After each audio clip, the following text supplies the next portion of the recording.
ẹja lónìí fún lèmi jẹ́ o àbẹ̀kẹ́ ni mi àti fọ́jọ́ gbogbo dára bí ẹ̀gbin mo ní wí fún gbogbo mùtímù wà ní Bisi Ologe TV ni ẹ mọ̀ wò Bisi Ologe Show gbajúgbajà ni wọ́n o bẹ́ẹ̀ bá rí wọn mo ní dandan ni ẹ fẹ́ bá wọn ṣe Bisi Ologe fúnra rẹ̀ ń kọ́ ọmọ námù lóró òkè àṣehùn lóró okùn níran bàbá tó bí wọn lọ́mọ Bisi Ologe arẹwà lóbìnrin adúmọ̀ọ́dán arẹwà àfijọ́ ẹlẹ́wọ̀ obìnrin tó mọ yáyì tí gbogbo ìlú ń fẹ́ ni àní ABEOKUTA tẹ́ntẹ́ orí àpáta wọn fi ṣẹlẹ̀ mo ní ẹ wá lọ́gùn yan lẹ́bẹ̀ lọ́rọ́ ká ọkàn mi nìjọ mo ní ẹ wá fòrò yan mi ńlẹ̀ wọ́n ní ẹja lónìí bú kí n gún yan lẹ́bẹ̀ kí n ro ká ọkàn mi nìjọ mo gún yan lẹ́bẹ̀ tán mo ro ká ọkàn mi nìjọ nílẹ̀ bàbá tó bí wọn lọ́mọ àní kàkà kan fòrò yan nílé igi pẹlẹbẹ náà gbélé ńlá ọmọ sálà tí fowó àlejò bomi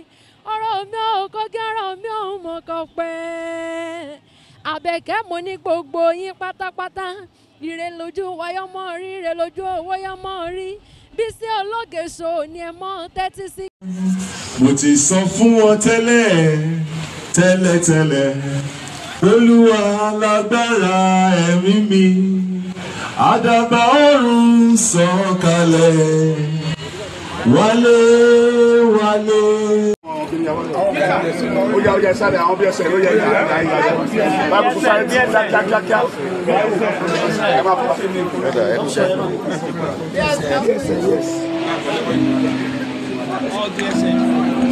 Okay. All BSN. Kí sọ ẹgbẹ́ lẹ́ẹ̀ máa bọ̀ sá. Ọtún wa ló sá.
For placing you